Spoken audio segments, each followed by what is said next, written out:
guk esan horren berririk ez genekien, geroztik jakin dugu, azterketa bat intzutelako inguru belai begira, eta hori aipatzen da, 2016an ja, boletian agertu zela, nolala proiektu bat behar zela.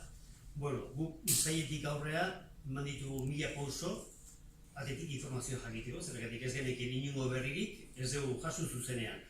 Eta alde hortatik izan da, oztopoa gainean. Udala izaletik ere, ez dikute ezer esan, gainare gehiago hori ikusten dut, ahalegindu diela oztopatzen, esan ez diputazioa berak ere ez ziela baimenik ematen informazio hori emateko, eta orduan, ibilegea hor, nundi handik zehozer jakin nahian, eta ez dugu lortu. Iraile izan zen, orkespen publikoa egin zena Mutrikoko udaletxean, guri eman ziuten aukera ordu eta lehenago gurekin biltzeko, guiz izan zen guk informazio bakarra izan duguna. Hor etorri zian Silvia Perez, karreteratoko zuzendaria, eta etorri zen Sarasola, teknikalaria.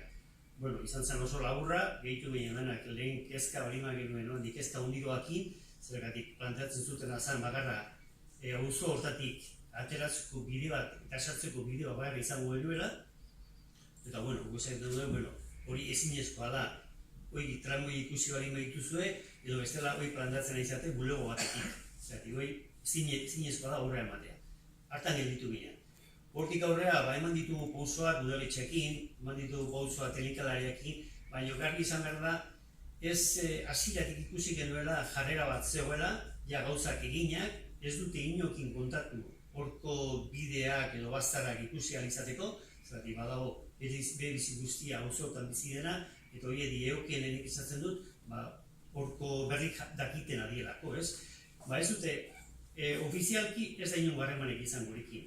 Bakarrak lortu genuen bilera bat egitea, ostalaritzan bidez, diputazioa gaine izan zen, bilera nahiko ofiziala izan zen, eta zer den Maite Cruzado turismoko arduraduna, Silvia Perez karreteratako zuzendaria, eta aukera izan genuen bideoa ikusteko, eta zenbaiten buru hori geltzen ziren esan ezela, nola egiteke bideo horietatik jendea sartu nahi izatea.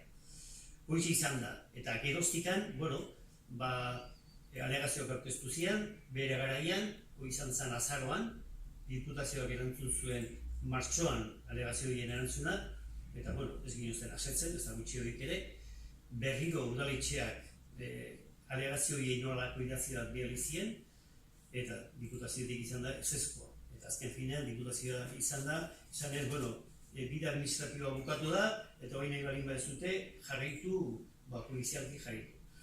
Gaur egun, hitzetik hortzea da egigu kultura politikoa, eta ikusten dugu kultura politikoa azken finean dela ez hitz egitea, informazioak ez ematea, eta bide bakarra jartzea judizialki julia balin bada. Hori balin bada gaurko agintaria eskaintzen dioten aukera bakarra, hemen ez dago zeinik. Eta guk azken finean hitza Marte Olano izan dioneak eta guk hitza daukon bitartean, hori defendituko dugu eta joan berdan tokia joango bera. Guk ez dugu onartzen, zerek gaurko honen batetik errespeto ezan, zertik nik usten dut hanbilzigeano, egun da berro bat persona aktibea daukagunok, gutxienez errespeto minimo bat behar dugula. Eta hori ez dugu izan, hasteko. Eta hortik aurrea, ikusiko dugu,